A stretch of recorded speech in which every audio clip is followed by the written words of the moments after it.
Right there. All right, let's call to order. Pledge of allegiance. I pledge allegiance to the flag of the United States of America and to the republic for which it stands, one nation, under God, indivisible, with liberty and justice for all. Roll call. Councilmember Bump, Here. Councilmember Happy, Here. Councilmember Keller, Excused. Councilmember Seeger, Here. Councilmember Pruitt, Here. Councilmember Kyleman, here, and Mayor Wood. Here. All right, additions or amendments to the agenda. I don't have any. All right. Adoption of the consent agenda. Move to adopt the consent agenda, the approval of documents in November 10th, 2025. Ratification of bills in the amount of $182,858.86. Excuse me, Councilmember, cover the change and the bills list. Oh, thank you. We have a new total. Yeah, here, I'll give it to you. Hang on. Give me 5. It's about honey. It is this number right there. Okay, there we go. So ratification of bills in the amount of $159,226.05. Thank you. Approval of Santos Rico LLC, Buena Nocte LLC license and Landmass Wines LLC special event license. Second. All right, I've got a motion by Happy and a second by Pruitt. Any discussion? I was just curious on the Santos Group, did they let their LCC expire and that's why? Yes. Yeah, okay, yeah. All right, that's all. All right, that's discussion. All right, all in favor, say aye. Aye. Aye. All right, opposed, say nay. So the motion was made by Happy, seconded by Pruitt. Everyone said yay. All right, appearances of interested citizen to share on a variety of perspectives of issues facing our communities. We did receive one written comment. I'll read aloud. I don't think there's any public comment or in-person comment. Okay, I don't think I can see celebration. No, she's related right there. Right there. Nope, down, over. The blue square that says event, click on that. There we go. All right. Dear Cascade Locks City Council members, thank you for your careful consideration of tourism's role in the community of Cascade Locks and the opportunity to provide comments. We are Experience Mount Hood and the Gorge, one of 7 regional destination management organizations, RDMOs, in Oregon. A program funded through a portion of Travel Oregon State Transit Lodging Tax. Our organization is supported by the 5 destination management organizations, DMOs, in the region. Together, we seek to use responsible visitor management to build awareness for the region as a multi-day, year-round travel destination that optimizes the benefits to our communities through tourism. We would like to encourage you to consider a professional staff tourism position or official DMO as the stewards of the Cascade Locks Transit Lodging Tax in order to contribute to grow economic benefits to the community from tourism responsibly and sustainably. The Mount Hood and Columbia River Gorge region see over 4 million overnight visitors each year, with $499 million visitor dollars. Geez, I can't read. $499 million visitor spending in the region in 2024. Visitors flock to the area of natural beauty, and the community of Cascade Locks is a valuable asset in the region for the visitor economy. Cascade Locks would greatly benefit from a dedicated tourism representative to ensure that tourism is considered in community decisions, and the Cascade Locks is represented in Oregon's larger regional and state tourism ecosystem. Investing in DMO work doesn't only mean destination advertising, but includes strategic planning to spread out seasonal visitation, optimize spending once visitors reach your destination, and work towards long-term tourism and infrastructure development goals.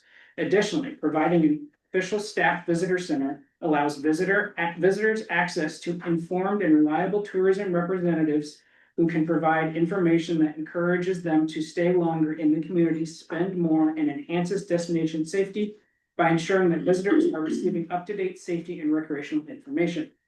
Oregon has a strong tourism industry network with layers of businesses and lodging properties, DMOs, RDMOs, and Travel Oregon all working together to optimize economic impacts in the state and in our communities. By not having a dedicated local tourism entity, Cascade Locks risks being left behind from important industry conversations, strategies, media, and funding opportunities. These opportunities often require capacity beyond what volunteers are able to offer due to the ongoing relationships and engagement needed, such as for strategic planning participation, or due to the quick turnaround required, such as for media opportunities. Having a dedicated tourism entity for Cascade Locks provides a clear point of contact for engagement that can steward an ongoing strategic vision for community development of tourism. As the RDMO and the DMOs of the region, we respectfully encourage you to consider establishing a professional structure to steward Cascade Locks trains at Lodge Tax, making impactful investments to ensure the continued success of the local investment fund. Thank you for your consideration. Sincerely, Ithaca Jansen, Regional Director, Experience Mount Hood and the Gorge, Lynn Cox, Explore the Dalles, Katie Caleb, Visit Hood River, Marlene Boxler, Explore Troutdale, Lizzie Keenan, Mount Hood Territory, Clackamas County Office of Tourism. Thank you. All right, that's the only one we have? Yep. All right, special report, Sheriff's Office. Sergeant, would you like to come up? Sure.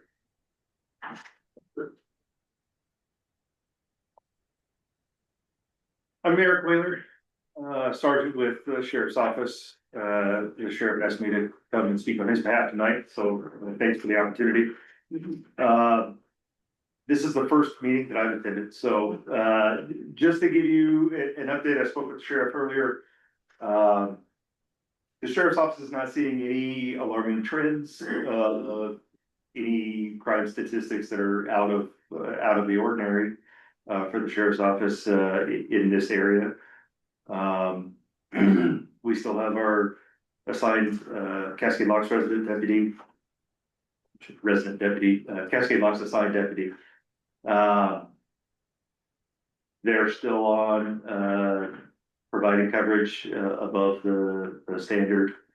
Our deputies are going to have their shift bids, so because that position is a biddable shift, by probably the next few weeks, we should have an idea of who is going to staff that position for 2026. So it'd be good to know who's assigned to Cascade Locks and who's going to provide that coverage for that contract. So on another public safety front, like to report that we are in our final stages of getting a radio repeater set up at Indian Mountain, and that's going to provide a lot greater coverage for public safety to be operating as far as communications goes in the Eagle Creek area. So it's primarily a search and rescue asset, but it will be an asset that the fire department will have access to as well. So that should increase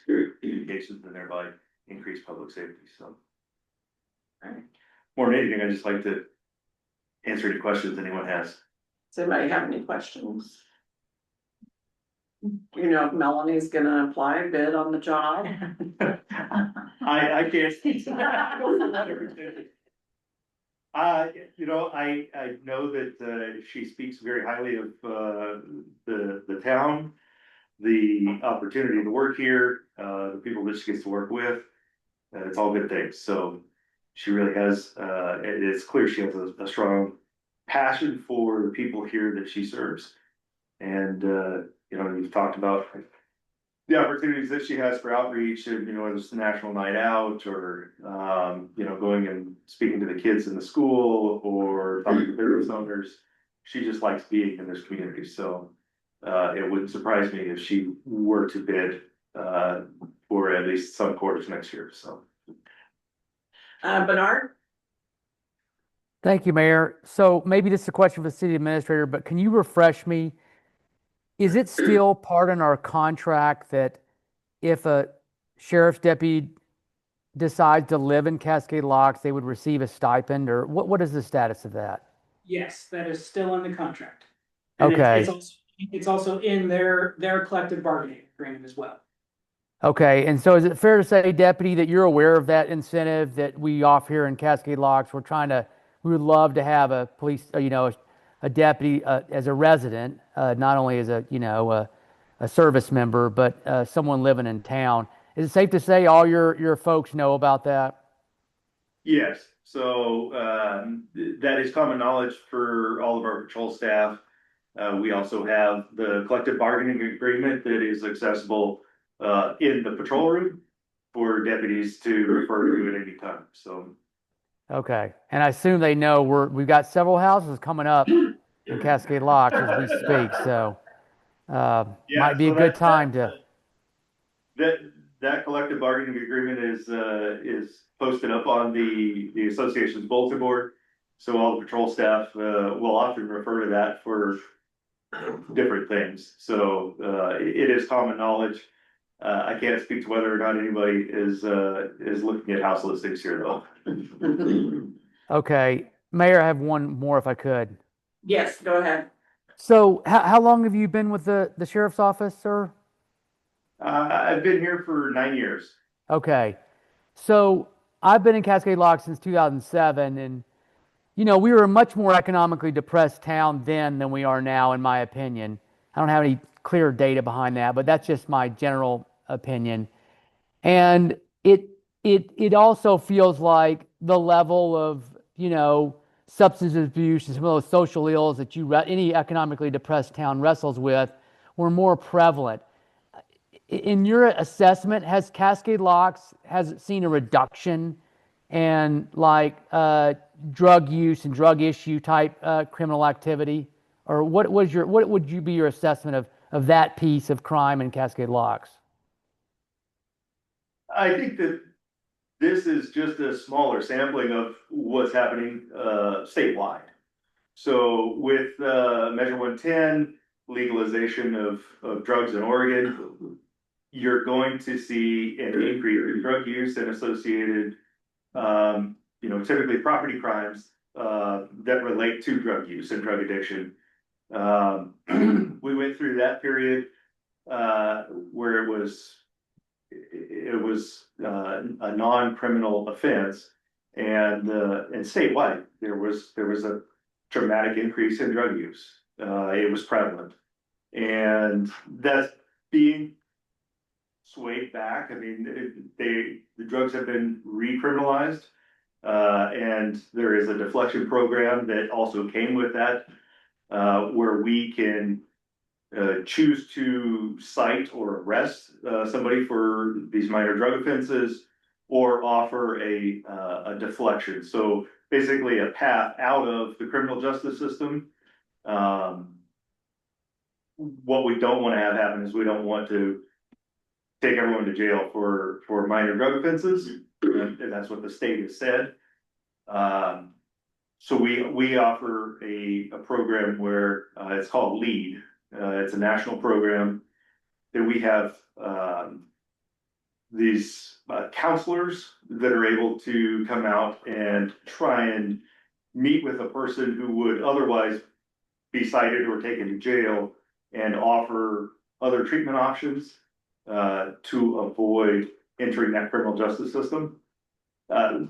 We've got some good success with that. I mean, it's a relatively new program, but yeah, I mean, to get back to your original question, the drugs have increased, but with the recriminalization, we are starting to try and tamp that down a little bit.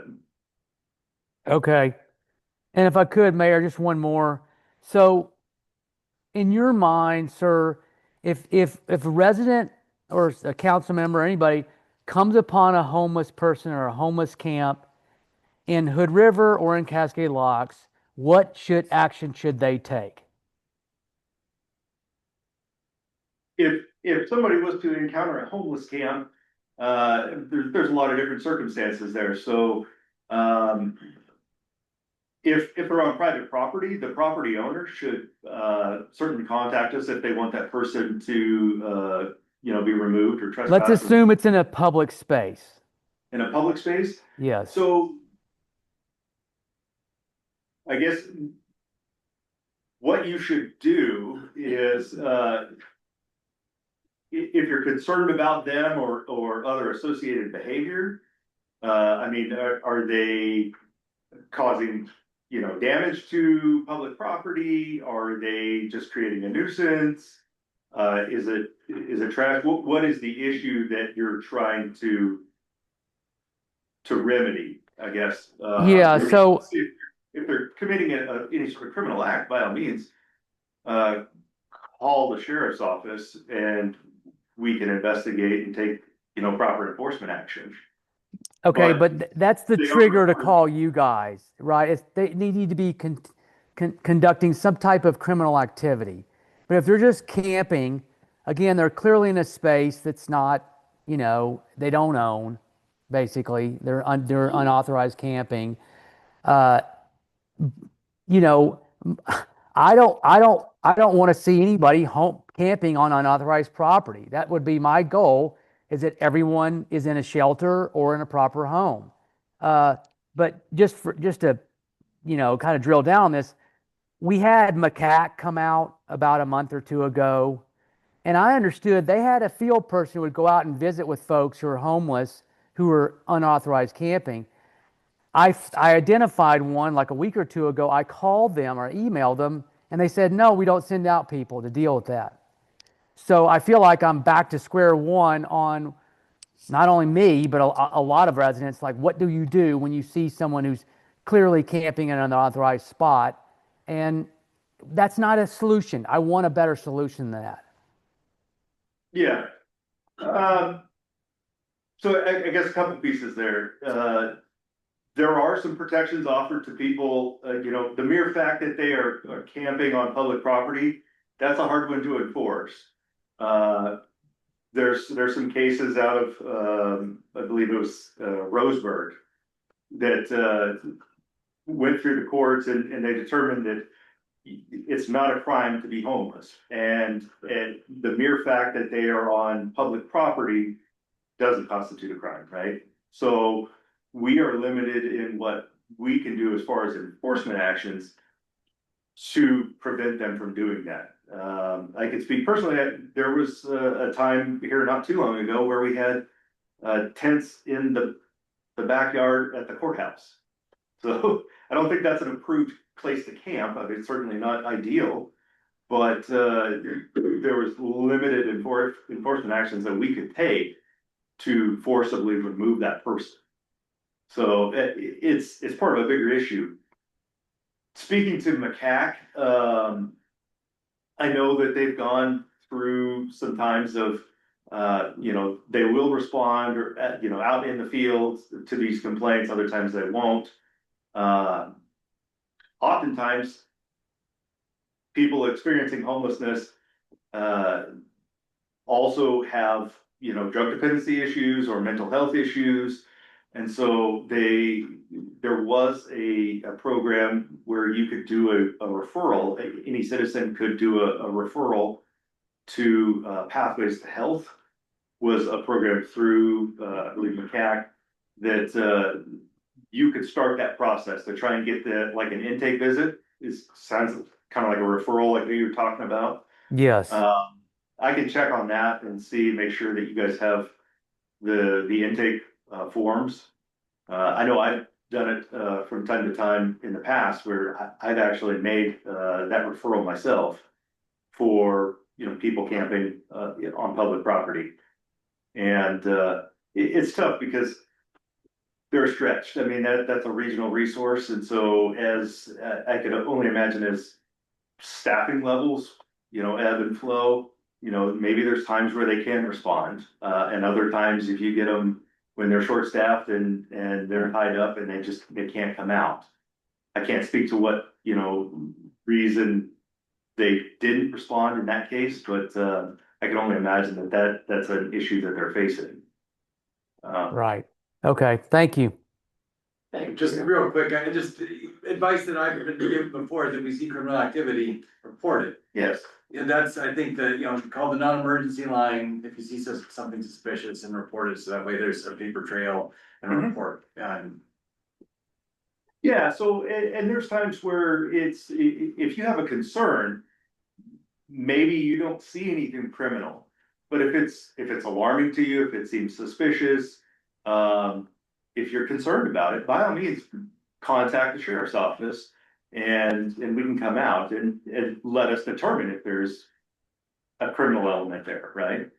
And then other times, maybe if a deputy responds and we determine, yeah, there isn't anything criminal here, the mere fact that they're camping on public property, although it may be a nuisance, isn't criminal, we can help kind of determine what resources may be applicable. So that lead program that I was talking about, the drug deflection, that person is kind of like a case manager. So they are the one who will go out and meet the person who would otherwise possibly enter the criminal justice system and try and meet them on their level and figure out what their needs are.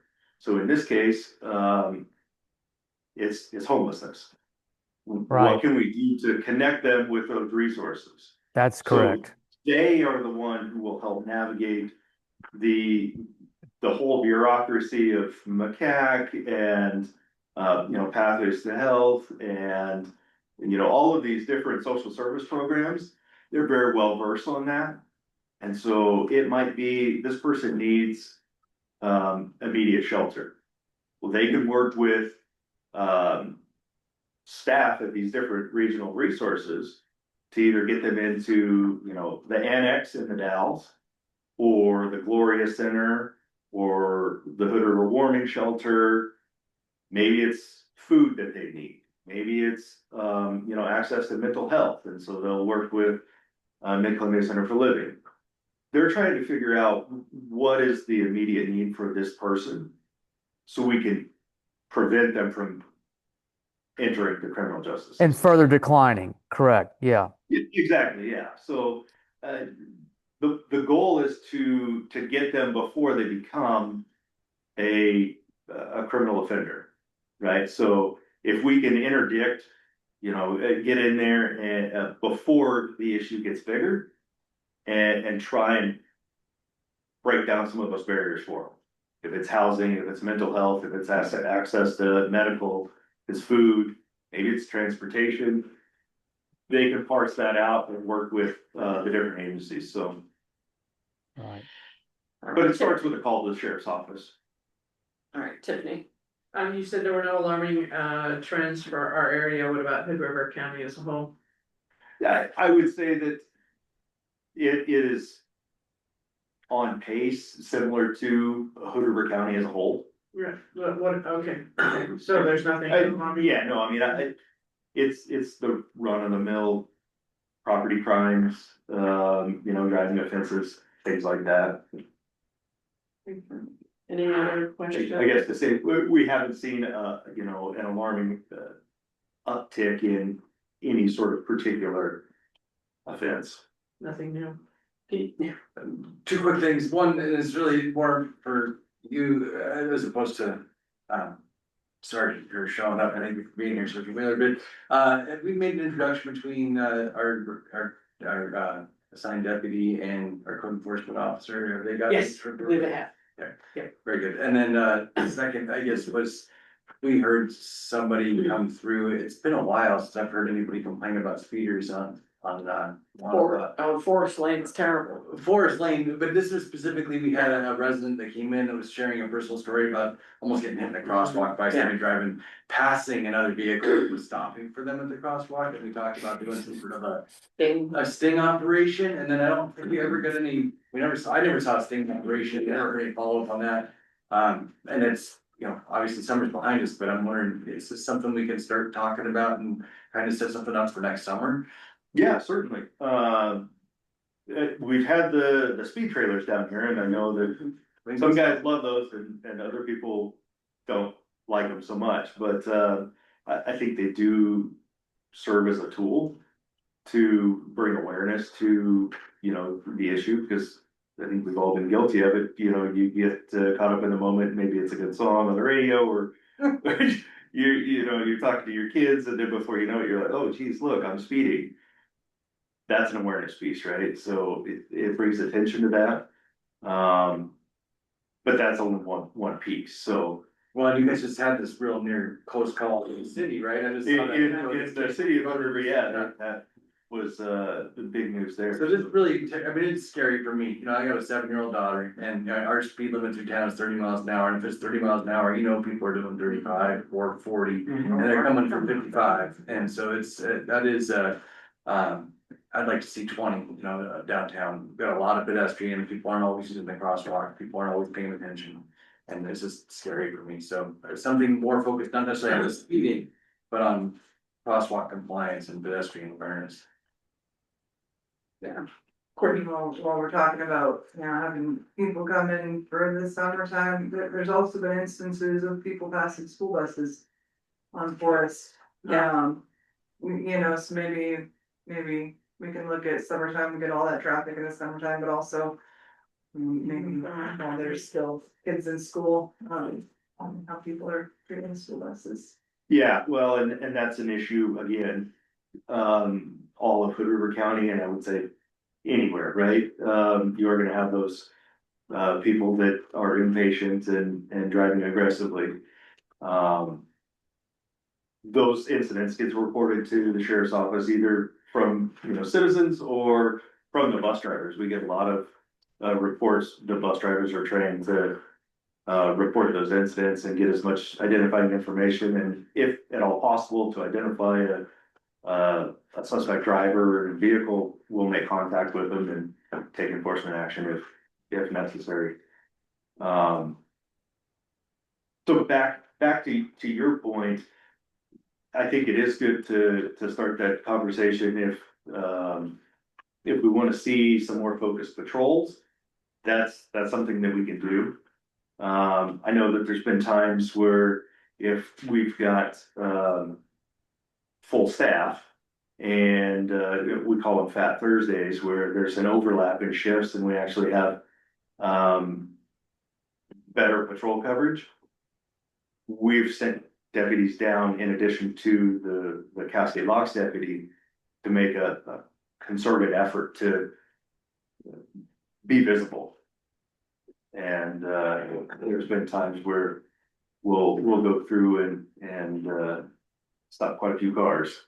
I think the specific concern, to kind of narrow the focus, it was really, after work commuters coming home and heading across the bridge, you know, over to wherever they're going, but they're going across the bridge to God, so more towards that 5 to 6 PM time frame.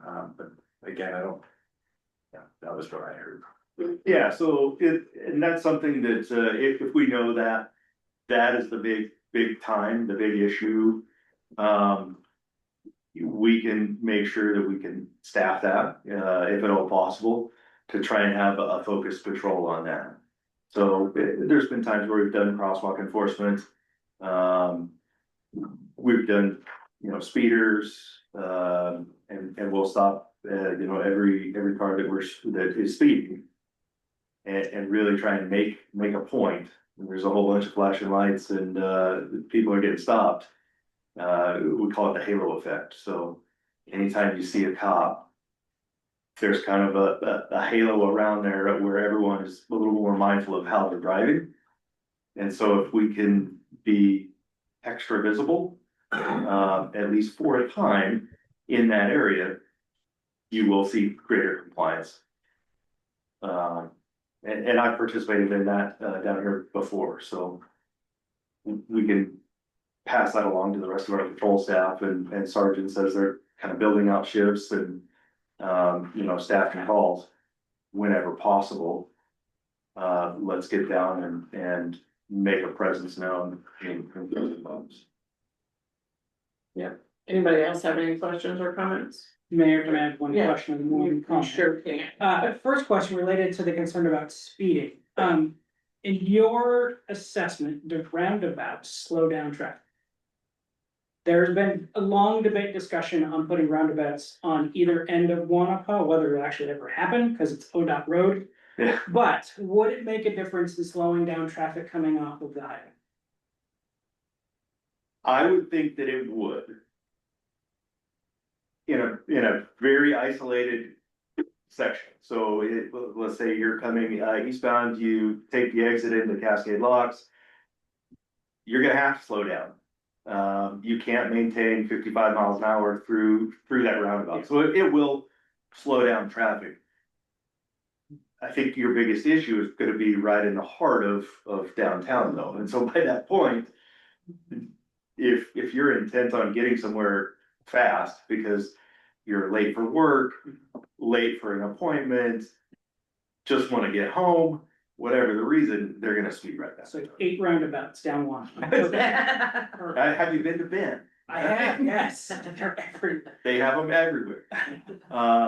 Yeah, so they come with their own set of Yes, issues. yes, they do. Second is comment going back to Councilor Seeger's question about homelessness not being a crime. I think that it's Grants Pass, not Roseburg, the city you're Okay. talking about. It was really big. It was really all LOC, League of Oregon Cities, focused on for like a year, 2 years ago. They call it the place, time, and manner of camping. And essentially, and I'm not up to date on all the legal options, and what's going on. But the city or the state or the county could not criminalize homelessness, and if you kick somebody off public property, you had to give them somewhere to go. You couldn't just kick them off. And that's kind of our biggest problem, is we have nowhere to send them. I mean, I guess it hasn't been that big of an issue, first of all, luckily. Second, we have nowhere to send them, and third, we really don't have an ordinance in place that even comes close to addressing camping in public spaces, because it hasn't been an issue, luckily. And I don't know if that's something council wants to look into. We kind of touched the subject when it was a big thing for LOC 2 years ago, but then it died down. But we could have 14 people camping in Overlook Park. We as a city have zero mechanism to actually do anything at this point. I probably shouldn't say that out loud in a public meeting, but They already know. yes, they already know. Yeah, so that's kind of where we're at in the future down the road. If that's what something council wants to explore, I don't know where because the county doesn't enforce city ordinances, so there is kind of that gray area, so. Something to explore. And in my experience, like our issue with homelessness, and I know that we've got some little isolated camps, specifically kind of on the bike trail heading out of town. Yeah. But the bigger issue I see is people with their RVs camping illegally, for extended period of time. I'm not talking people like camping, I'm talking people that are living in these things. And then they'll move from time to time, but they're in town, or in county property, and they're on the right of way, the road, smoking in, 3 foot tall dead grass in the middle of August. Those are I guess the concerns I have and fears, and there's just really not a lot we can really do to really encourage them to move on. I feel like the deputy's presence and stopping by and just doing that outreach and checking in, just, when I worked in retail, it was talking about shoplifting as something, like, you wouldn't you wanna confront somebody, but we just would guest service them out the door. You get 7 people come up and ask you, can I help you with something, people leave. And I feel like the same can be true for, people that are camping in inappropriate places, if they're just, getting that kind of positive encouragement to, everything okay, they go somewhere else, so. Well, yeah, and let me clarify, even though being homeless is not a crime, it doesn't mean that we're prevented from making contact with that person.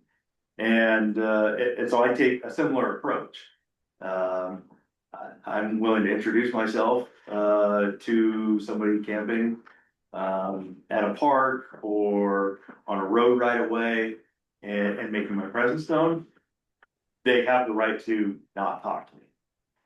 That's the distinction, right? So if I have reasonable suspicion of a crime, and I'm investigating criminal activity, then I have a little more latitude on detaining and identifying this person. The mere fact that they're camping at Overlook Park, I can still talk to them and introduce myself and try and parse out what their intentions are. Are you gonna live here permanently? Are you passing through? What issues are you facing and how can I help you? And maybe that's transportation. And I'm willing to provide transportation within reason to help you get where you're trying to go. If that makes sense. Yeah. Bernard, you got a question? Yeah, well, just really a comment. Look, it's my hope that the police department isn't being used to police up our homeless. I don't feel like that's a high crime priority. Now, having said that, if this issue grows in prevalence in Cascade Locks, I very much hope that the city will take a position that any homeless encampment is a cause for intervention. Letting those folks camp there is not should not be acceptable in Cascade Locks. I've been doing a lot of reading on homelessness, and it seems there's a lot of good data to show when a homeless person continues in those conditions, his life doesn't get better, it gets worse.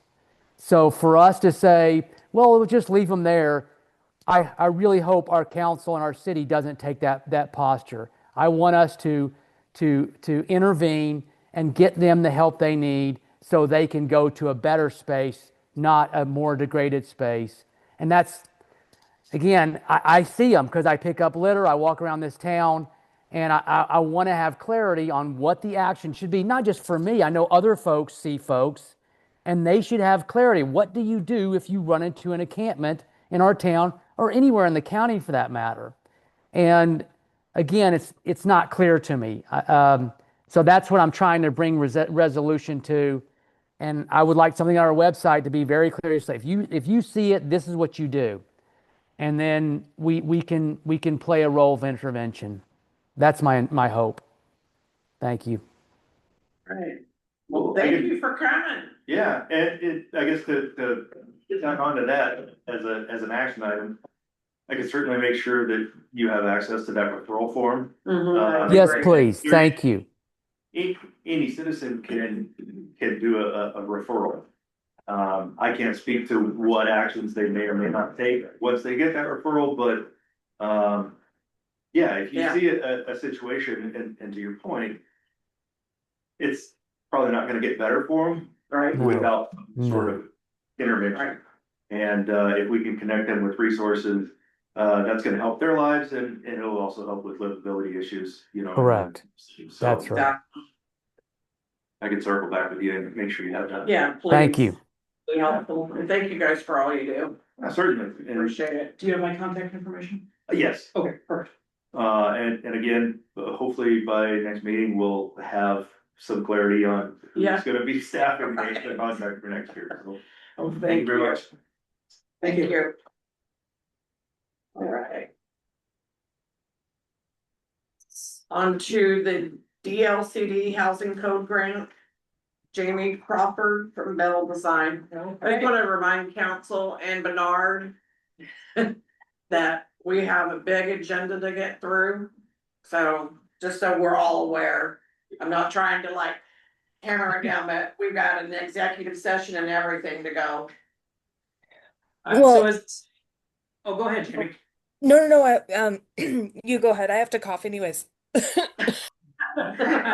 So as council knows, we were awarded up to $100,000 grant to review our housing code as well as our comprehensive plan map to increase housing affordability within the city of Cascade Locks.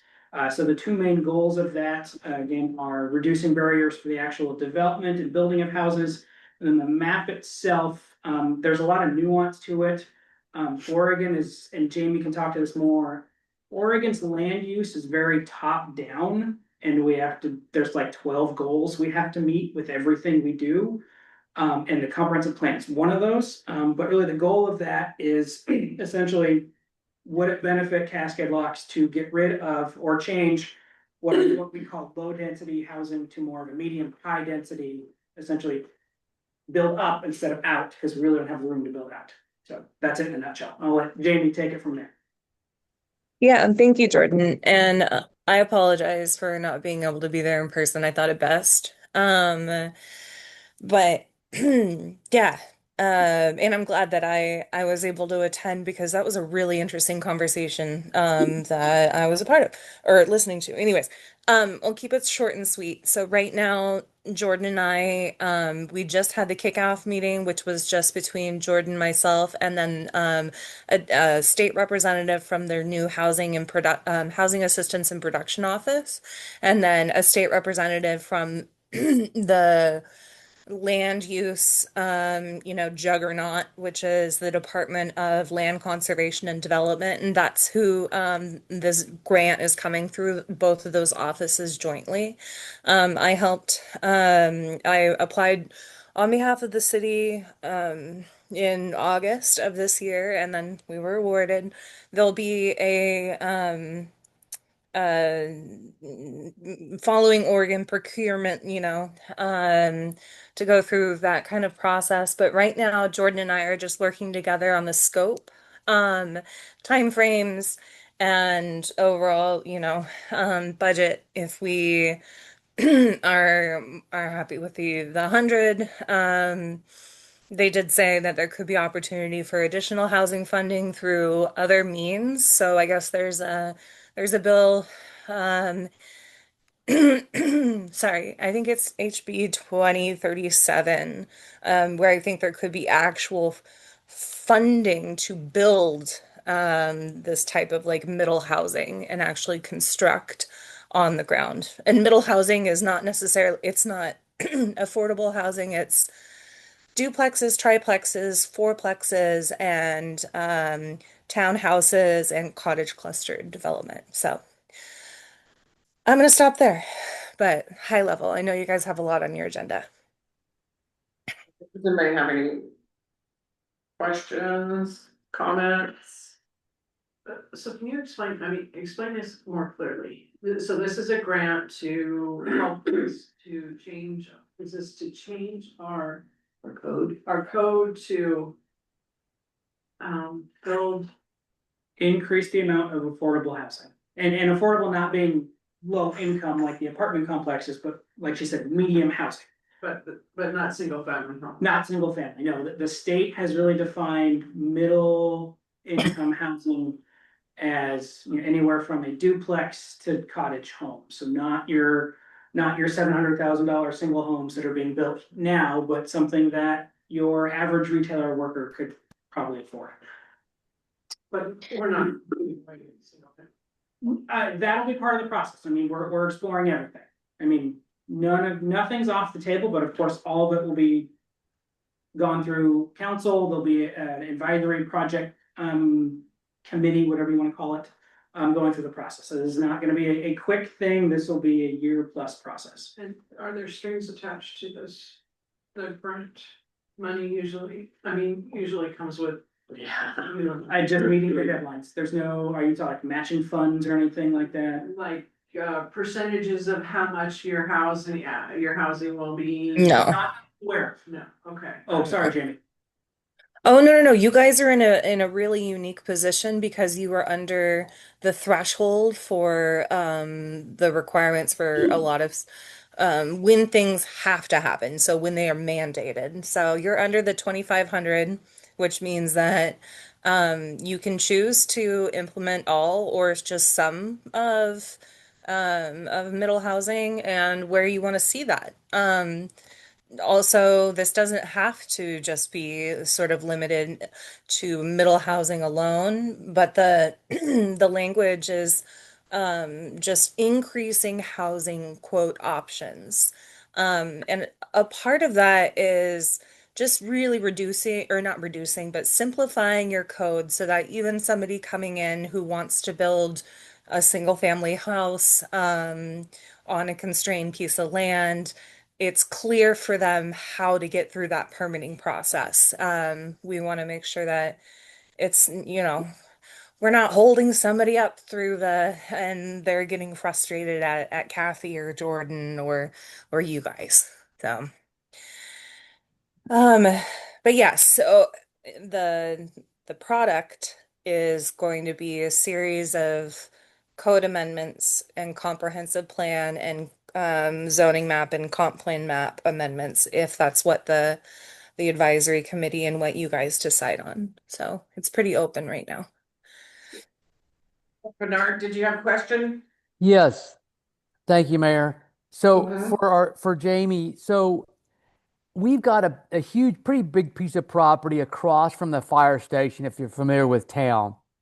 And if I'm not mistaken, that is zoned high density residential. So it could accommodate like an apartment complex. And it's been vacant, again, at least 17 years.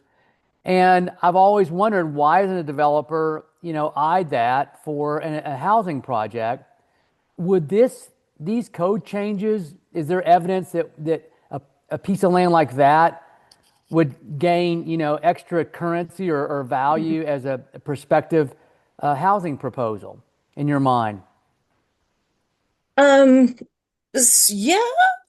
I know that you guys just went through your downtown code amendments, and so I'm wondering if that's going to have more of an influence for that parcel than maybe necessarily this code update would.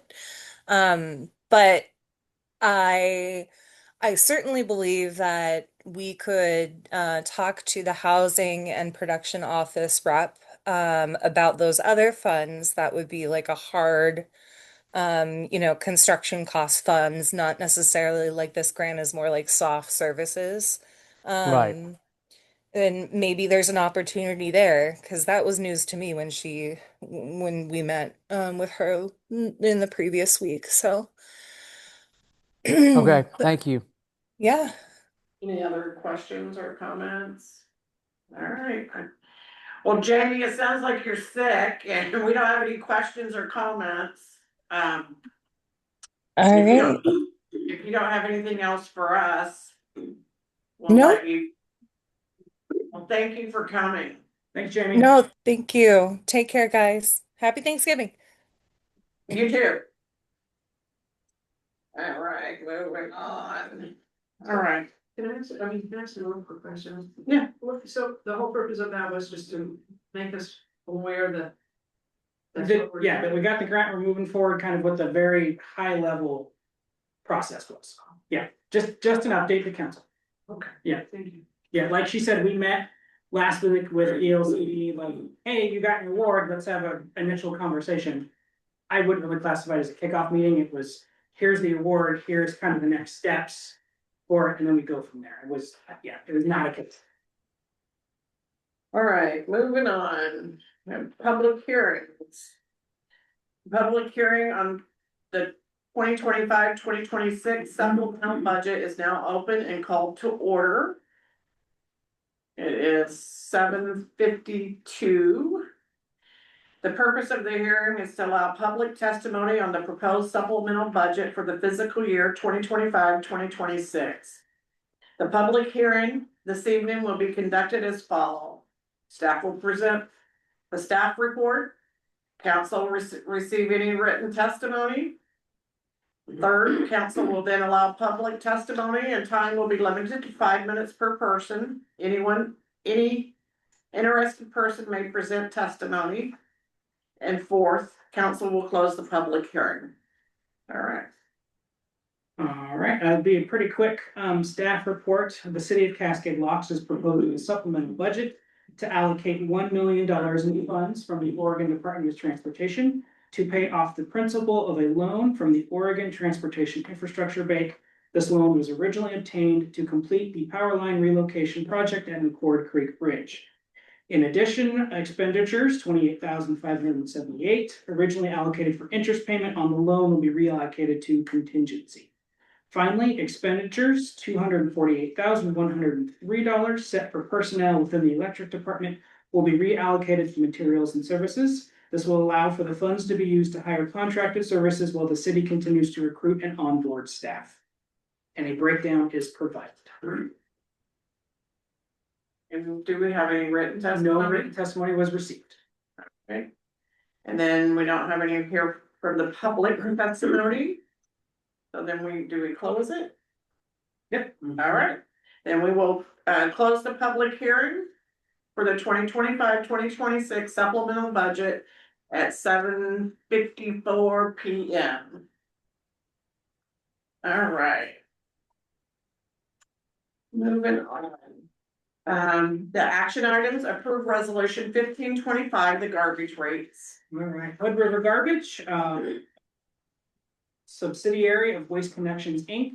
Has requested a rate adjustment averaging approximately 2.58% for solid waste collection services in Cascade Locks, effective January 1st, 2026. Regional Director, I think I got your title right, Jim Winterbottom presented the request to council on November 10th. The adjustment is intended to offset rising operational costs, including healthcare, equipment repair, fuel, and container expenses. The request is supported by benchmarking against the Consumer Price Index (CPI) for the standard metropolitan statistical area West C, which increased 3.04% from July to July. Additionally, the Wasco County landfill will increase its gate rate and household hazardous waste tax by 2.58% effective January 1, 2026. Staff recommendation, staff recommends approval of the proposed rate increase. Adjustment comes in below the regional consumer price index and matches the increase implemented at the regional landfill. Hood River Garbage has consistently demonstrated outstanding partnership with the city, providing exceptional customer support whenever requested, including keeping rate increases as low as possible. Attached for review are resolution 1525 and exhibit A full schedule of rate changes. Council's options are to approve resolution 1525, amend and approve the resolution, and not approve the resolution. And Mr. Winterbottom is here to answer any questions if they arise. Make a motion to approve resolution 1525. A second. Thank you. All right, I got a motion by Pruitt, second by Courtney. And any discussion? All right, all in favor, say aye. Aye.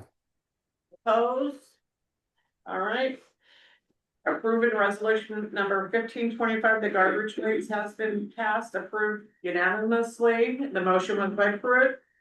And the second by Council Member K. Thanks, everyone. Thank you. All right.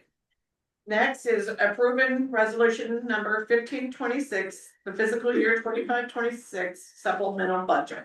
All right, the city of Cascade Locks received $1 million from the Oregon Department of Transportation to pay off the principal of a loan from the Oregon Transportation Infrastructure Bank. This loan was originally obtained to complete the power line relocation project at McCord Creek Bridge. The supplemental budget is necessary to formally allocate this new revenue, adjust expenditures, and ensure compliance with state budget law.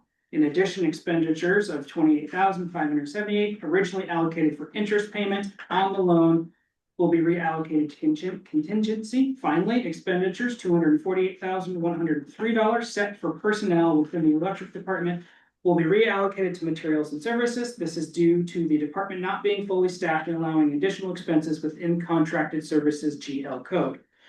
All adjustments are within Fund 51 Electric. Attached is a breakdown of all the adjustments in each GL code. A public hearing per Oregon public law was held during council meeting on November 24th, 2025. Staff recommendation, staff recommends city council adopt resolution 1526 as presented, ensuring responsible financial management and compliance with state requirements. Council options are to approve resolution 1526, amend and approve resolution, or not approve the resolution. So in that discussion, I move to approve resolution 1526. Second. All right, I got a motion by Pruitt, second by Happy. Discussion.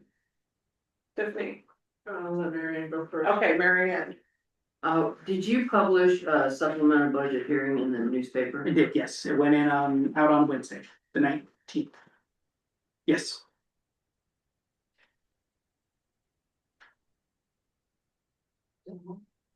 I'm thinking,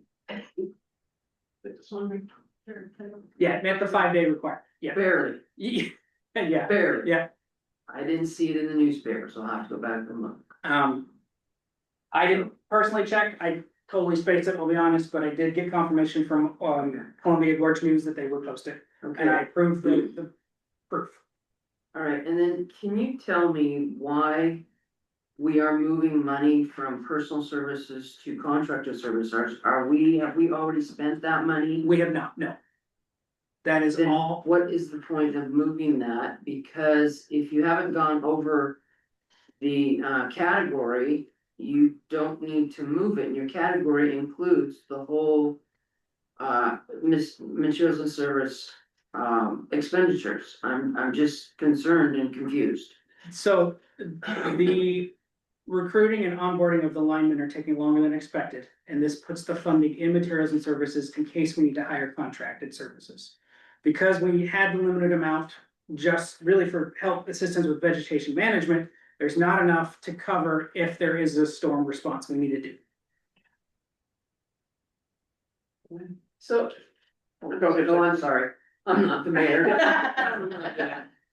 Go ahead, Tiffany. So that was my question in my email, because it feels that to me, we got the $1 million, it should just be $1 million in, $1 million out. I don't understand why we're moving money from staff position that haven't been hired, I get that, to materials and services, because having done the budget for many, many years, to me, like I said in my email, it just kind of feels like you kind of got caught spending a little bit too much money on the mowing of the, and then we're just trying to make sure that we have money in there, because I don't know, it just feels, I don't understand why we're doing all of this. Why aren't we just doing the $1 million?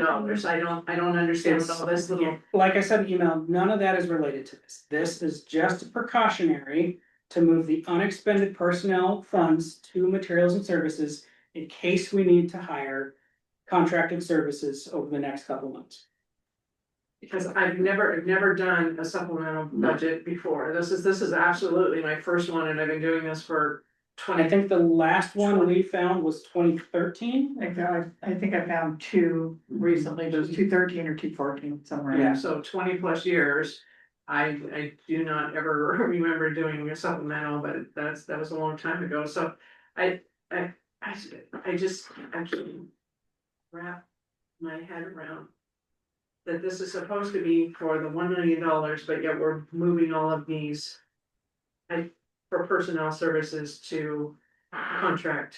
It just doesn't make sense to me. If there was a need, I could perfectly understand that.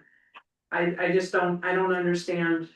And I just don't understand all of the extra. I mean, because the requirement itself is allocating new revenue from the Oregon Department of Transportation. Allocating the expenditure of revenue and reallocating existing expenditures between, okay.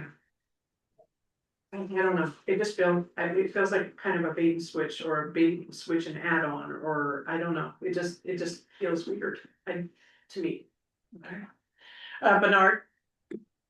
Thank you, Mayor. So, Mr. Bennett, what is our current materials and services budget for City Light? Let's see here. It is almost 3.3 million.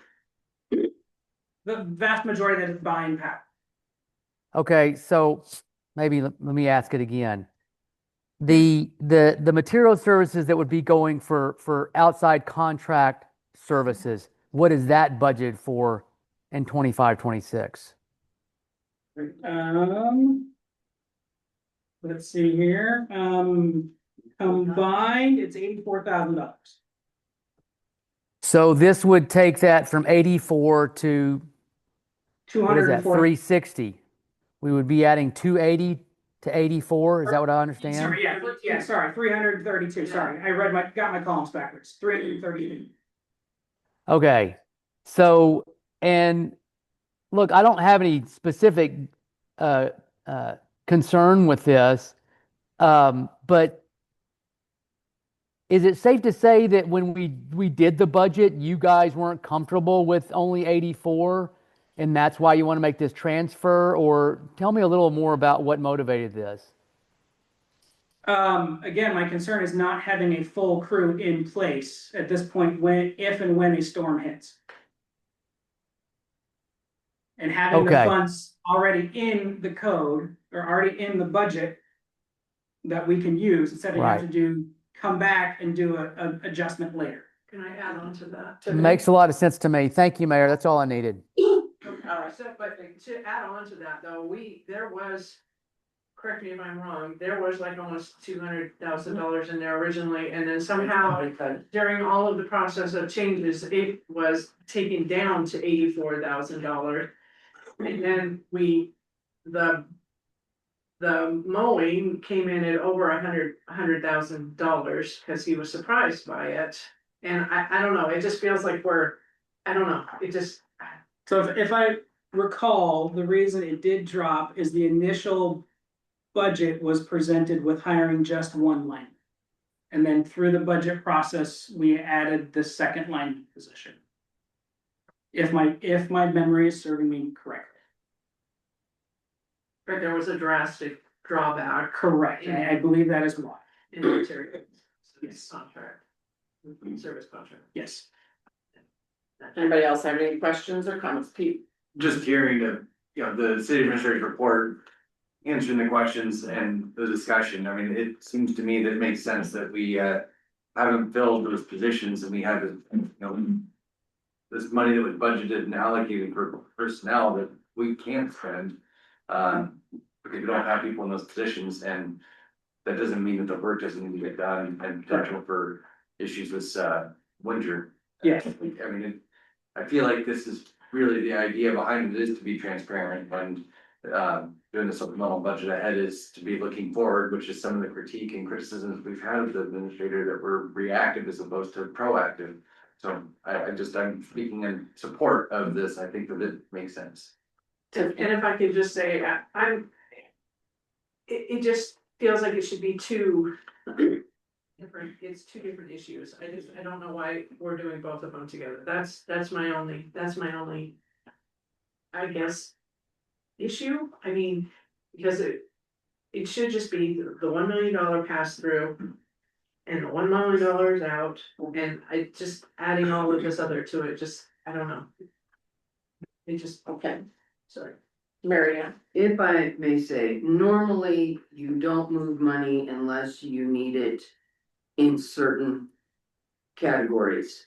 You wait till you've overspent Yeah. and then you move the money.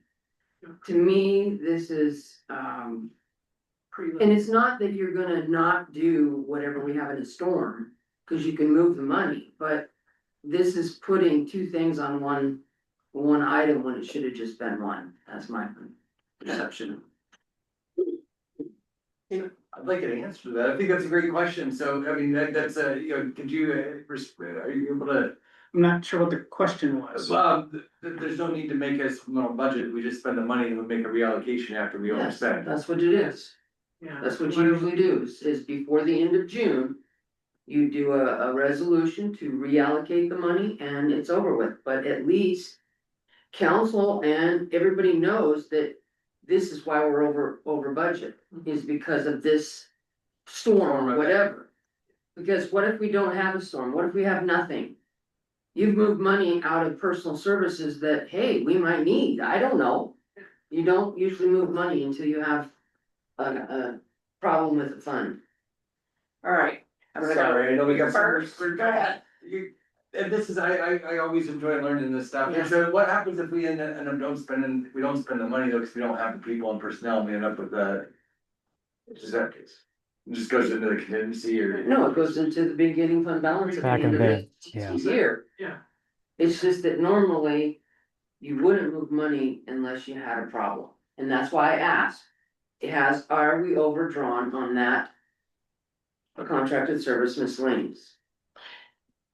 Councilmember K. So the one budget committee that I was on, I'm trying to picture that. So if we move this money and then come next budget, you look at those line items and you're like, hey, we had, more money than we needed here, we had less money than we needed there. It really helps the checks and balances to be like, we have this money here for personnel.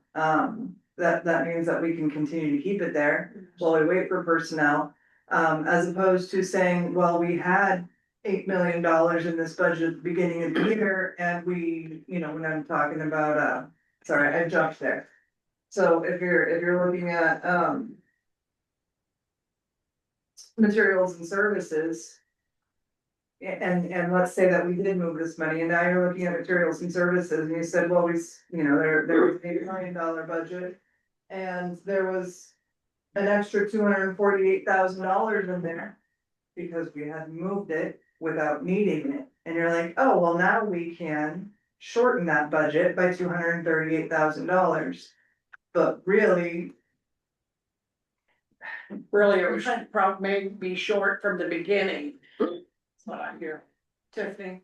So I really like just to amend it to just, deal with the only the $1 million. The grant money, and then later on, if we need to, we can do a supplemental budget. You shouldn't have to do a supplemental budget, Okay, it's not over 10% of the fund, of the category. so then. Off and moving off, and just do the only for the $1 million. So you're gonna amend it, will you state your amendment? I amend my motion to be only dealing with the $1 million from the Oregon Department of Transportation to pay off the loan. And that does require a second, I'll second. okay? All right. We're good with voting? Everybody's done discussing? Just want to clarify that this would not in any way impede our city from being able to hire contracted services in the event of a storm. No. Thank you. All right, all in favor of the supplemental budget only for the $1 million as amended by Pruitt and seconded by Bump. All in favor, say aye. Aye. Opposed, say nay. All right, amended resolution was motioned by Pruitt, second by Bump for the 1 million only. It passed unanimously. We should hear a little bit about it. Air horn or something. I know, that was a big win for us. All right, next is approved letter of support for the Hood River White Salmon Bridge. All right, the Hood River White Salmon Interstate Bridge, which connects Oregon and Washington across the Columbia River Gorge, is over a century old and is nearing the end of its useful life. The bridge currently has narrow lanes, no shoulders, and experiences regular closures that disrupt travel, commerce, and access to essential services. The Hood River White Salmon Bridge Authority has submitted an application to the U.S. Department of Transportation's Bridge Investment Program for $542 million in funding to replace the bridge.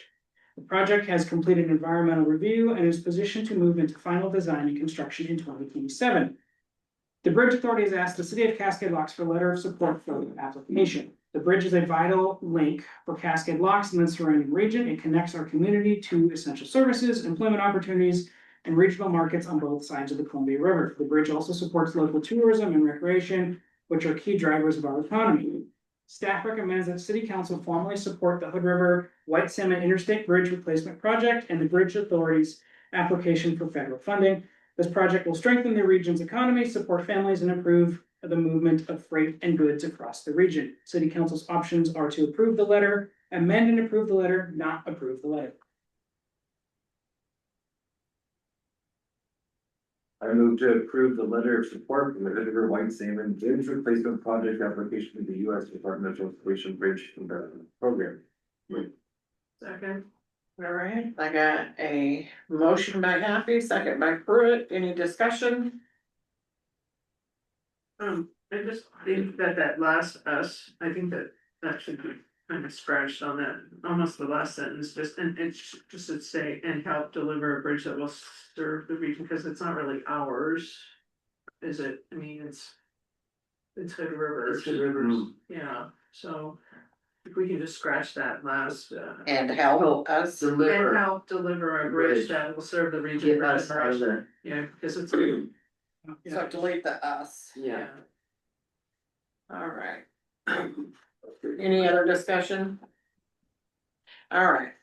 All in favor of the letter of support for the Hood River White Salmon Bridge, say aye. Aye. Minus the, Minus the, sorry. Approve or opposed, say nay. Sorry. Motion was made by Happy, seconded by Pruitt to approve the letter of the support for the Hood River White Salmon Bridge. It passed unanimously, minus the word us. minus the word us. Reports and presentation, committee reports, No committee reports. and our community liaison, Jake Russ Wright. Thank you. Good evening. Sorry I couldn't make it last time. I was dealing with preschool maladies of hand, foot and mouth disease. Oh. Yes, that's so far undiseased this evening. So, thank you for that. Since beginning on roughly September 15th, I've addressed multiple complaints, concerns related to noise, parking, lighting, property conditions. Forest Lane, near Catani, I successfully have had that cleared off, and including the person who had a abandoned vehicle down there. And it stayed clear. The noise complaints have largely been unfounded. I go by when I leave for my job at 5 a.m. I go by in the evenings, afternoons. As for barking dogs, have yet to hear any. And so haven't had any luck catching any kind of construction on Slagle. I am having a bit of an issue with getting community members and others to understand that I am not law enforcement. I am working to liaison with law enforcement. I've reached out to our local officer several times, as well as with Adult Protective Services and other partner agencies to help get issues resolved in a manner that is effective and humane. And it is a slog. It is very slow going, but you started doing as I was directed, started off with the letter and then going on from there. I did purchase a dosimeter so I can track any complaints of excessive noise. And the dosimeter I purchased is one that can be downloaded so I can put the amount of decibels recorded at the time and when it was recorded. So it gives us a report rather than just saying, I heard loud noise. So it would stand up better if we had to pursue things further. Luckily, most people are very amenable to a conversation and correcting their ways. With vehicles, abandoned vehicles are mostly going complaint driven on that. Some are founded, some are unfounded. They seem to be centered mainly towards a particular demographic of this community. So I am going a little slower.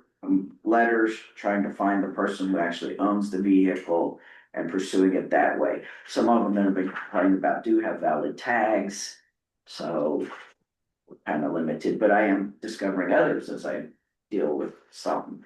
So the Adult Protective Service issue is extremely slow going. I've been routed to 3 different offices with them, and supposedly there is a case manager assigned. We've been playing phone and email tag for over a month, which is not unusual. I dealt with Adult Protective Services in my previous career in Old Town. So it tends to be very slow. I sent a letter and spoke to the people at the hotel that had the light pointing out, and it has been redirected. As for not enough, I'll readdress it with them, because it initially was like straight out in your face. Going towards But- 105. Okay, to me, it seemed like they had redirected it down. I will address it with them again. As for the vehicle that is on that property that has been the source of multiple complaints, I've started the process with that. Letters to both after conversations went nowhere. So letters to both, and then I will be proceeding on from there. Or anything else? There's your second sign. Oh, wow. Okay. It's been busy. So, yeah, I have dealt with the parking situations, nothing further on the barking dogs. Spanish language is not my strength. I'm working on getting a letter translated so it can be sent out to address the taco stand. Let's see. Jason, Jason. Jan, I actually found out they're leaving town here in the next couple of weeks. Okay, Yeah. that's just kind of what I had figured Yeah. because everybody's packing up and Yeah, getting out. yeah. And I only saw it in use once. So apparently they were just putting it up, taking it down, putting it up, taking it down. He's got No, it, he's got it underneath the. Yeah, it was underneath the hotel sign, Yeah. Yes. but it was down the other day. Oh, wow. So I've never seen it maybe down. part of the Yeah. pack up. I'll check in with them again. Yeah. But It's not running the other day. Yeah, sounds like they're leaving town here in the next The couple of taco weeks. truck? Yeah, yeah, so that's where I'm at. sorry, I didn't mean to interrupt. Oh, no, not even, yeah, and so I have reached out to the sheriff's deputy again because I'm trying to develop collaboration with them. So that we can work on some of these vehicle So have issues you met with her together. yet? I have talked to her twice. Okay. So I desperately would love to actually have an ongoing working relationship because it would make my life a lot easier. Because when you have a vehicle parked somewhere and it's questionable as to, is it on private property because it's near the low income housing and that is property there. Yeah, so, and as as we all discussed initially when I came on board, we're wanting to go, softer and then harder with things instead of starting off with having people's source of livelihood towed away and creating a lot of hostility and stress. So, anything else? Go ahead, Tiffany, sorry, I was reading. How many hours are we looking at here? I mean, how many, this, I'm averaging a pay period, like every 2 weeks, like 20 to 30 hours, all told now. I haven't been using it as much, doing as many hours. I did just start a job in Hood River, so I am closer now, and I'm getting home at a more reasonable hour, so I am more available. So, did you have a question? I did, we've just had some turnover with the people that have been performing this function for the city. I mean, at one point in time, the city administrator they were handling in-house, and then we had someone for a short period of time. Do you have access to any of those files, so you're able to? they're very sparse. They're very sparse. I looked into the reports that they had started online. They had a what's the word, Excel file where they were keeping track of some things, but extremely sparse. And that's the prior code enforcement officer. Do you have anything from when Gordon was doing that? When he was fulfilling that function as the city administrator? Who's Gordon? It was our old city Yeah. administrator. He never kept a spreadsheet. It was what we call a share drive or Z drive. He would have the letter he sent in a folder and that was it, but there's no actual a lot of spreadsheet and see comparisons of the most common infraction versus this, how often they happen. None of that was happening. But you have access to the Z drive though, so you I can do. find those Yeah. others. What there is of it. And I have looked, trust me, I have looked because I hate reinventing the wheel. If there's a letter that's very effective and I can use, I prefer to use that. It sounds very professional. It's cut and paste, we can go from there, but yeah, there's not a lot there. The So, vast majority was parking, was abandoned cars. Yeah. Bernard, Thank you, Mayor. So first, I just want to say, thank you so much for the work you're doing. I'm not sure if you're aware, but I was a strong advocate for funding this position in the last budget cycle, and hearing all the amazing work you're doing, I think this is really, really money well spent on behalf of the town. So I just can't applaud you enough for the work you're doing. So thank you. And the question I had was, I understand Cassell has a code enforcement module that might be helpful in your work. It's nice to have these types of systems plug in to our ERP so you can track a customer in many different ways. When it's fully comprehensive, you could see if they have a late utility count, if they have a code violation, all these issues come together, and it's an excellent. You get a better understanding of your customer base when it's all integrated. can you tell us about the software you're using? And then the second thing is, I mentioned the city administrator. I hope you can maybe do an annual report for us once a year and share all the things that have been accomplished by your presence in the town. So again, when we're talking about this budget next year, hopefully there won't be a lot of debate. It's like, yes, this is money well spent. Look at all these things that is improving our community. It's improving our quality of life. We want to keep funding this work. But let's start with a software question, please. So it's rather archaic at this point. There is still the Excel spreadsheets where I can track and put in when I've dealt with a complaint. I write a running report. So when I'm out doing something, I am doing a narrative style, like law enforcement style report for each month. Went out at this date, this time, made contact, did not make contact. I have pictures. If there's noise, I attempt to get a reading on it. And all of that is kept in a running report and then backed up with the Excel, entering in the information to see, where the previous code enforcement officer had gone in and put this report number, this date, this time, this was the end result. It's not like, say like Yardi or Child Plus, any of the softwares I currently use to track everything that's going on.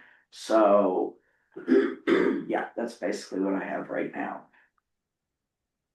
Counselor, I think to answer your point, we as staff have not really dived too deep into Cassell and what that program offers.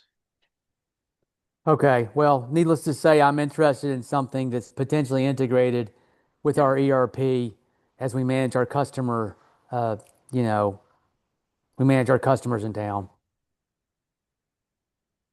Okay, No, just in that vein, I definitely think that oftentimes when you have someone that's new in position, you might come into this with a fresh perspective.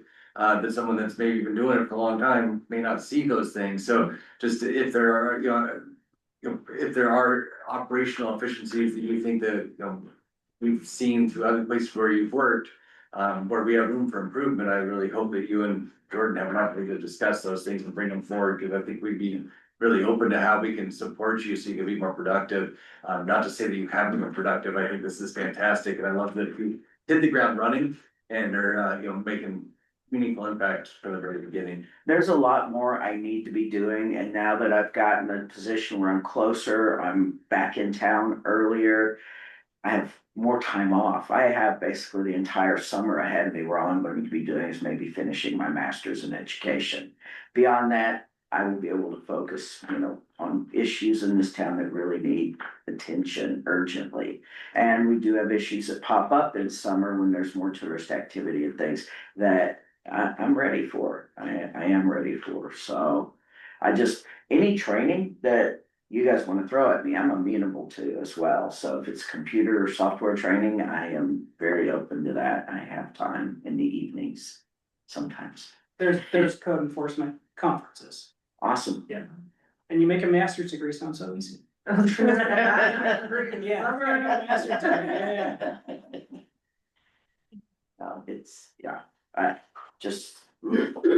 Yeah, so any other questions, comments, complaints, I have concerns? a Yes. question. Yes, Whenever you're checking plates on cars and stuff, do you have the ability to know if them plates actually go to that car? no, that's So that's why why, you need the deputy. that's why I need the deputy, and that's Okay. why I've been bothering her and. Okay.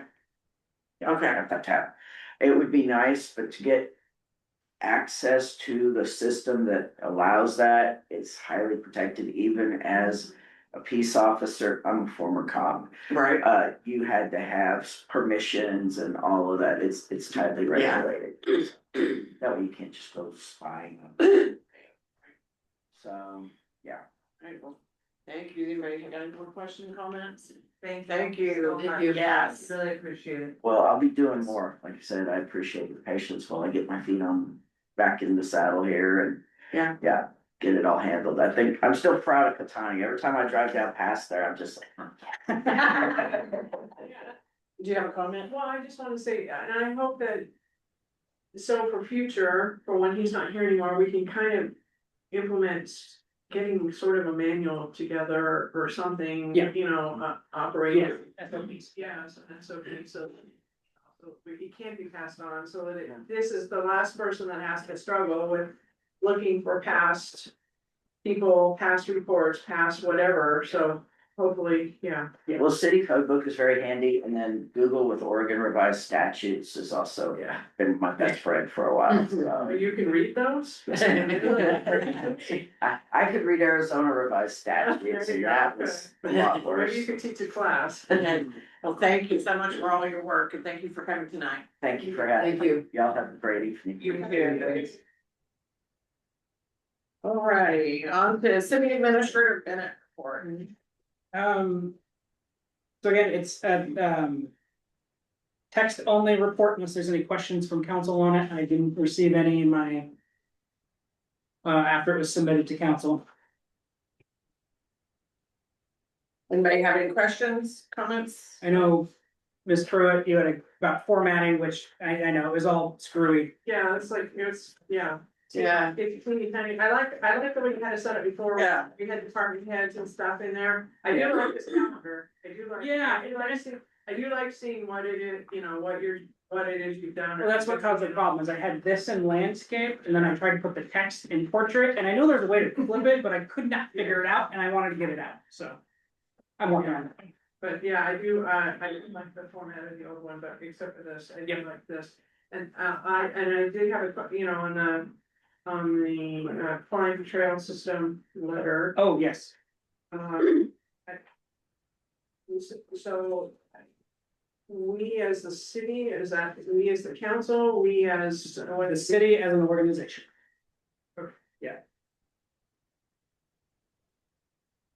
All right, so has everybody got their question, comments? We're ready to move on. Oh, and can you explain the surcharge, you mean? What is that? Oh, it's a little screwy, but from my best understanding is that not as much water flowed down from Canada into the US, so we have to pay more.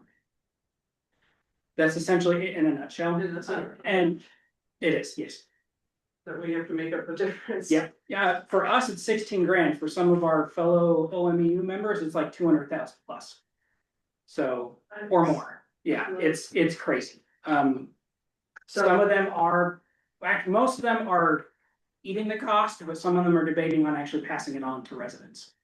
So the state says cut the water, because they're, you know, the green, they want to, and then we have to pay extra for it. Yeah, I don't know the full political Yeah. whatever history. And then on the lodging quarterly report, on the the failure to file, how do we? We can't do anything about that? We can ask the state, but every time we ask them, they don't respond. Is there like not a strongly worded letter we could send to them saying, you know, we're tired, we pay for this service and we can't do anything about it? I mean. I know. Well, yes and no. I mean, they gave us $93,000 and we paid $200. So, So we don't wanna complain. I mean, We don't complain it's- about They Yeah. didn't give us anything, that's what people paid in Yeah, lodging taxes. yeah, well, yeah, they did the work, but city staff does want to bring it back in-house. Cause we know there's money being missed, Okay. Yeah, but there is. there is money being missed. How does this, I'm sorry, So what would that look like? Okay, go ahead real fast. how does this compare to last year's dollar figure? I'd have to look, it feels a little low to me, cause I thought we were closer to like 100 plus. Like 120, so it's low, but I have to look. So we can bring it back to the city? I'm sure there's a Yeah. process, I'm not sure what it is, but staff wants to bring it back. I agree Yeah. with that. My thought is if the food tax passes and we have to do audits for the restaurants, we might as well also do it for Airbnbs and hotels. But yes, at some point, we do want to bring this back in-house. Bernard, did you have a question, comment? Yes, so I too was curious about the funds that Councilmember Pruitt was mentioning on transient room tax.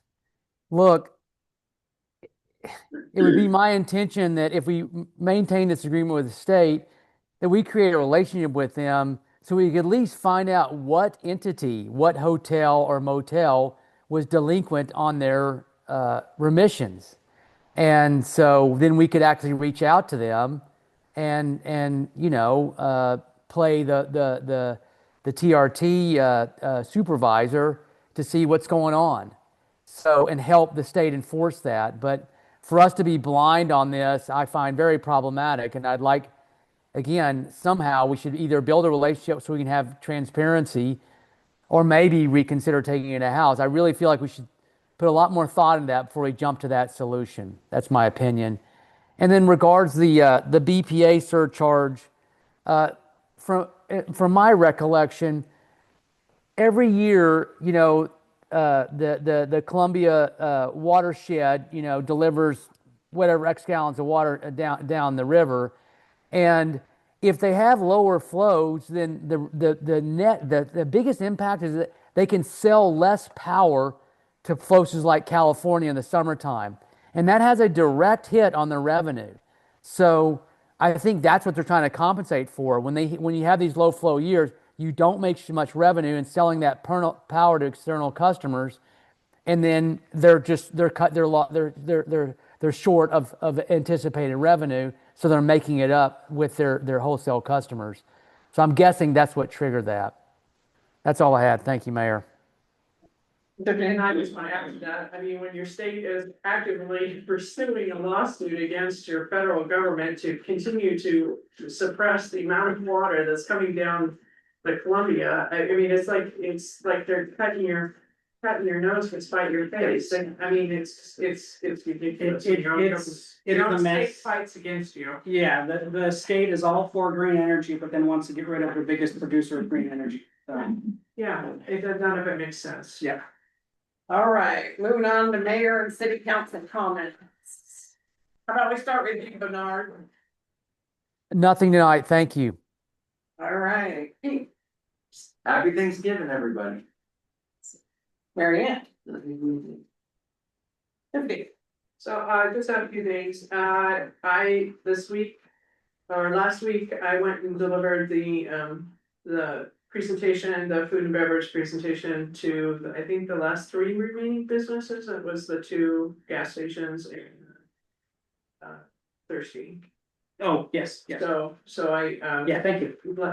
deliver those, and with a business card, and if they have any questions, they can call somebody. And then yesterday I was reading in the League of Oregon City weekly thing that the ethics requirement, conflict of interest requirements are changing. Will we be educated on that? So Yep. if we are not to violate that. And other than that, I just want to say happy Thanksgiving. All right, Councilmember Kay, I'm trying to get that. Make it a thing. Yeah. We did awesome at getting our work session done by 7 o'clock. I'm wondering if maybe we shouldn't shoot for 6:55, so that way anybody waiting to log in to our council meeting that starts at 7 o'clock. We can be on time for that, just a thought. It's so well it hit and marked today, I thought maybe it's kind of good. Yeah. Bump it up just a little bit. Super awesome seeing all the different people. That's all I got. Happy Thanksgiving, everybody. Yes, and I don't have much either. We were gonna discuss the December 8th council meeting, this meeting, but I think that we have enough stuff in the works that we probably should have a council meeting, because we have a lot of things going on. Also, I just wanna bring it up to council. I know that there was 3 of you guys that said you would participate in the work plan. I would like an end date to that, like, when are we gonna, I mean, it can't go on forever. It's been over a month since we started this process, and I just don't want it to be like February or whatever, because we need to have an end date, at least have something that we're working on it. So it's So just to put that out there, because the $17,000 penalty that we got from the unemployment office. I have concerns about that, and then things just keep coming up, and. I think we have a responsibility. And I'm really concerned, so I really want the work plan done sooner than later, or. A goal date when it's gonna be done. Tiffany? I think that, we're supposed to have our first meeting on the 5th, we had conflicts and holidays and stuff in there, so I think maybe by the next meeting, we'll be able to give you a better idea on that. Okay. Yep. All right, and then happy Thanksgiving, everybody, that's all I have too, and with that. We will move. Out of regular session. Recess the regular session, we're gonna recess it, don't move out of it. And we're gonna move into executive session, stating the ORS for the justification, ORS 1926602A. You gotta turn off the recording or? No, you gotta, Okay. after you say that. Okay, employment of public officers, employees and agents and under limited circumstances and. ORS 1926602H, legal counsel, RE litigation likely to be filed. And we will hold an executive session. Tell me what I have to do here. Right there, the equal sign, or that, yeah, the pause button, right? Nope, to the right, to the right, Keep going. There. Right there. right there, pause. At 9:21 PM. And then I'll take motion for the McCord Creek. Are we live streaming again? Yes. No, we usually don't turn it on. We don't turn it back on. I mean, Okay. Okay, so, but then it'll be reflected in the minutes then? some of the minutes, what's being recorded now will be up on YouTube. But, so we are recording. Yes, being recorded, we're just not live on YouTube. Oh, I see, okay, I get it, okay, so I'm gonna make a recommendation. That the council accept the $60,000 from the ODOT, authorize Jordan to sign the agreement for services to receive such funds. Second. All right, so the McCord Creek Bridge was motion by Pruitt, second by Happy.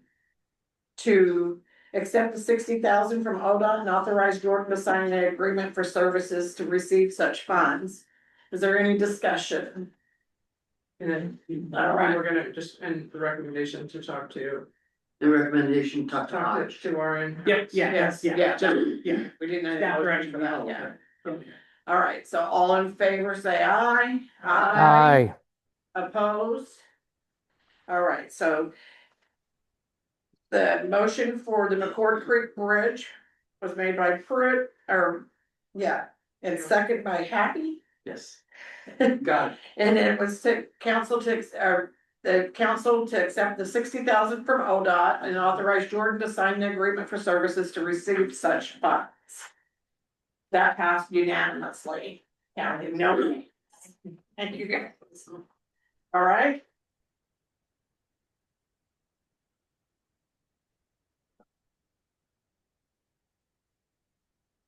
Go ahead, Pete. I move to approve the recommended candidate for the utilities director position. All right, Happy. Second. All right, Seeger second. Any discussion? Yes. You can be very gentle, Why? since we just came out of this. I know. I do not approve hiring a utilities director. One, we have no way of knowing where our money is. Number two, we haven't even hired our linemen. Yeah. So I am against hiring this. I think the linemen, and the foreman should be able to say whether they need a utilities director or not. So I'm saying no. Any other discussion, Tiffany? And I agree with that, and the problem that now we have another $70,000 debt with the BPA surcharge and $177,000. And $500,000 left over from the McCord Creek project. And I'm concerned about all of the money. I'm just concerned for the lack thereof. Courtney?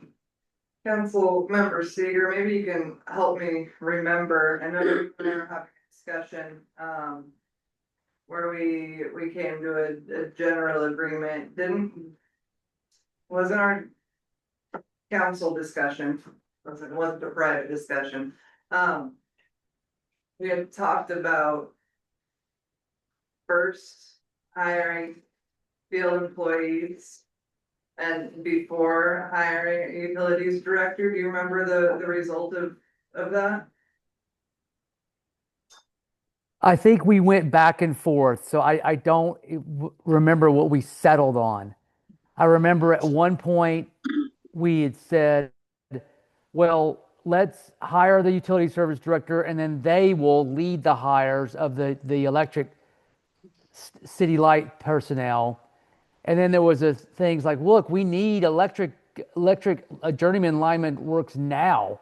Let's front load them, at least one of them, so we can start to reduce our contract for services work, and then hire the utility service director, which is, as you recall, we deliberately started this job in January so we could save a half year salary and benefits. So I think that was, now that I'm kind of talking through it, I think part of the understanding was that because we're delaying the hire of the utility service director, that kind of green lights, but we didn't, we budgeted the two city light personnel for the full year. So we were green lighting those hires in the new budget year. And we've gotten one of them, but we don't have the second one. Is that correct? We've only hired one, right? Yeah, correct. Okay. So that process undergoing. Now that, again, if council approves, then we've got some leadership to help Jordan, plus, a lineman, help select the working foreman. I think that would be a heck of a start for a recruitment to get a proper leadership in the city light department. And if I could, that's my, go ahead, let me pause there, and I've got my additional, unless you had another question. Did, go ahead, Bernard. Okay, so what I wanted to say was that, look, we started this budget year with the assumption that we were going to have $1 million debt placed on City Light. We budgeted a half year utility service debt, knowing that very well could be our future. It wasn't until later we learned that we were removed of that response of $1 million of that burden. And so, if anything, our financial position has improved dramatically from when we adopt the budget to now. So then the question is there a city service need for this position? And again, I will talk to the cows come home that yes, there is. We have so many challenges of our water utility, our sewer utility, growth, all these things that Jordan cannot handle by himself. He needs some assistance. And I know that because I worked in his job. And when I was there, I had a public works director and I had a city light working foreman. I had two supervisors overseeing those things. We're only giving him one. So I can assure you there is ample work for this new person to do. And our utilities are being neglected when we don't have that leadership. So I think we still have a very strong case to make this hire and bring him on board and improve our city operations. That's all I had. Thank you. Courtney. If I remember right, we gave a new title with the raise to the current utility. Yes, Groundsman. But we gave him a new title, right? That A raise. and a raise to essentially manage.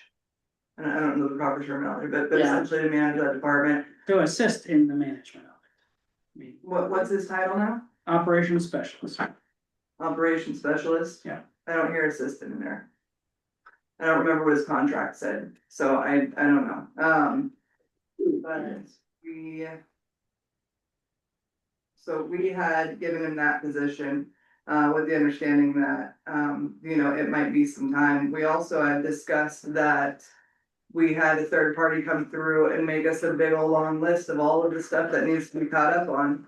And so the need for a utilities director right away wasn't nearly as pressing because there was already a big long list of stuff that needed to get done. Well, some of it relatively quickly.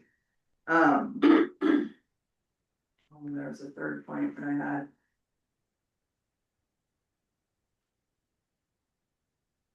Come back to me, there's another one.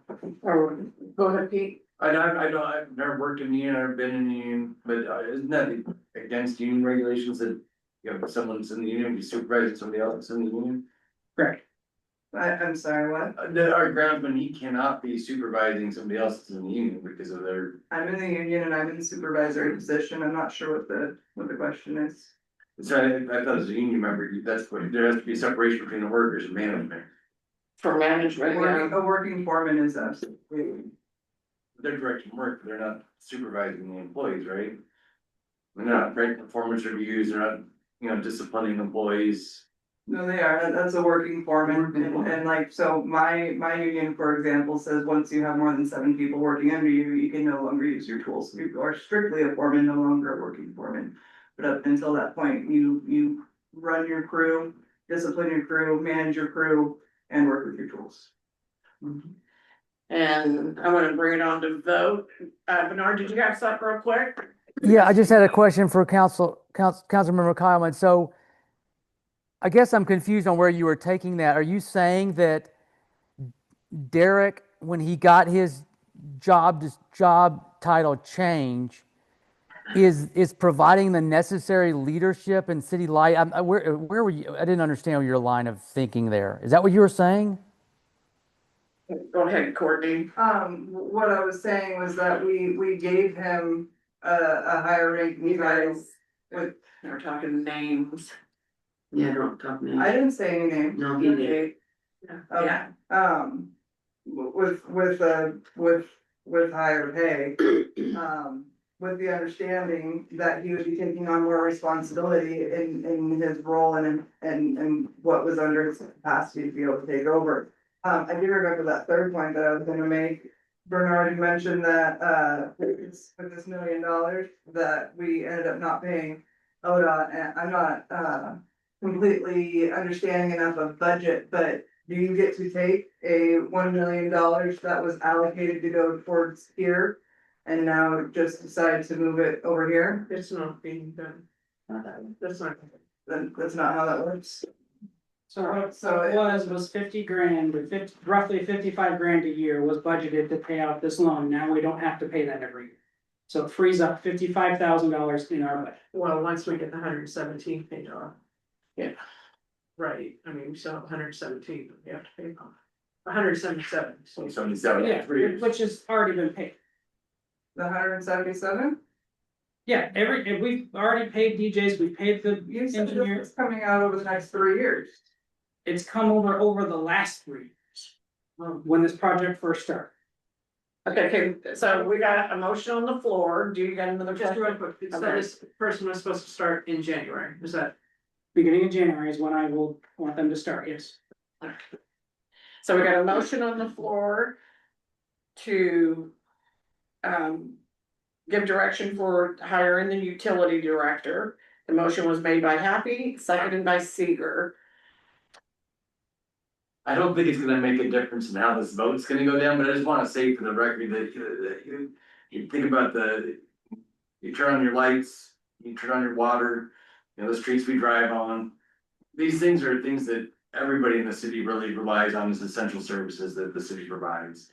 On top of that, as we all know from budget, you know, these are our enterprise funds, they're supposed to be run like a business. They actually make the city money and contribute to our general fund. And Bernard and I were talking about this as we were going down to drop stuff off at our, you know, the yard waste disposal, about how when things aren't done 100%, you know, you don't notice, things start to slide. It's not like they notice them for right away. It's a long time for the cumulative effect of that mismanagement to kind of add up to where you start to feel the effect of that. And when you go down to our electric plant or the wastewater treatment plant, you see all of our electric stuff just in the grass and the leaves growing up around it. I think that's a good example of mismanagement and things not being directed properly, a lack of leadership. So, I don't think that that's necessarily a black eye on our city administrator. I just don't think that, to Bernard's point, I think he needs more support and help. So, Okay, we're gonna. I know you wanna Go ahead. vote. Go ahead. But we have not hired, or we have not got a journeyman lineman, and we haven't got the working foreman. So how can you say that we need this person when we don't even have a full crew? Which he is supposed to be hiring. So that's my complaint is, we don't have a crew, so how can you say we need a utilities director? that's it, I think a very fair criticism, and you can remind me, when's the working is it February 1? February 1, yeah. February 1.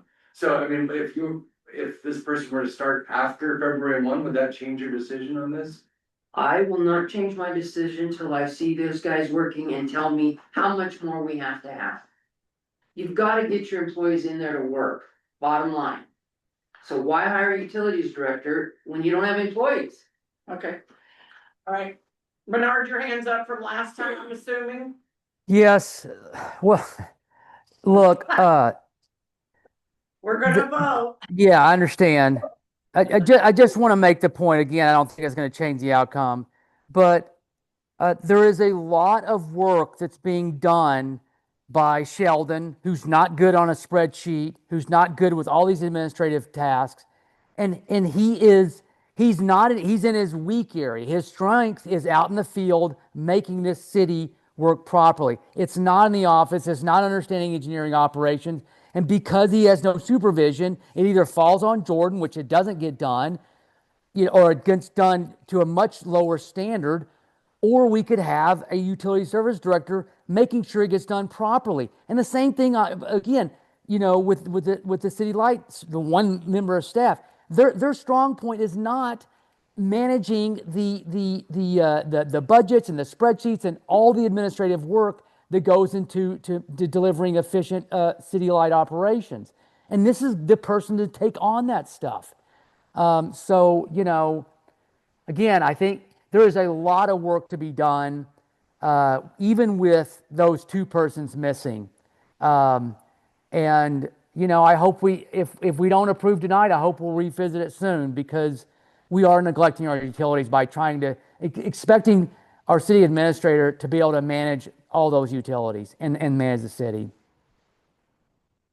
I will just say that it was part of the job description, and the other thing is that we have our whole line of power lines that need to be cleared of trees up above them that are a fire hazard. And that doesn't take a utility director to get that done. We need to hire a tree company to come in here and do our whole line and all of that. So we do have our utilities that are not being taken care of. I agree with that. I have a lot of concern about our budget and the money and the audits not being done. I mean, I have a lot of concerns, and it has been a concern since day one that our audits need to be done. And I agree that Jordan can't do it all. It's obvious that he can't do it all because finances are lagging, electric companies hurting, the public works is hurting, but I also think that Sheldon and the people that are gonna be working with these people should be part of the process too. Sheldon's been the boss for years, and to come in and have him someone's gonna tell him what to do, I don't know. And I'm gone too far too, so we need to vote. We need to vote. Go ahead, Courtney. Forgot, I mean. We're gonna vote. Either Sheldon's gonna tell him what to do, or Sheldon's gonna be spending all of his time training him. I mean, I know he said he has a quick learning curve, but, so is that 12-month probationary period non-negotiable? It's in our employee handbook. Does that mean it's non-negotiable? Yeah, correct. Okay. All right, let's vote before we get ourselves in big trouble. So, for the utility director to hire, I have a motion by Happy and second by Seeger. And all in favor to hire a utility director, say aye. Aye. So that's Seeger and Happy with ayes. And opposed, say nay. Nay. That's Courtney, nay. I didn't No, say nay. you didn't say it. You didn't say nay? I haven't said anything. Oh, you haven't said it? Was it Tiffany I heard then? Yeah. So Tiffany was a nay, Mary Ann was a nay, I'm a nay. And Courtney, Abstain.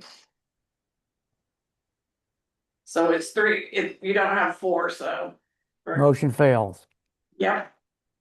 All right, so I will, take to adjourn, motion to adjourn.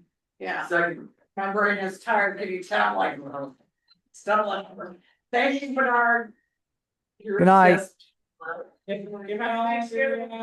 to Fred, please. And next time, can we all agree as a council that we could be responsible so we can get our executive stuff ahead of time?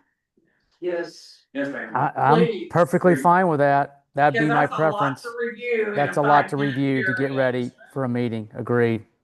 Thank you, guys. Thanks. Thank you, guys. Cause that's a lot. I can always scan. This is not. I don't think so. No. Yeah.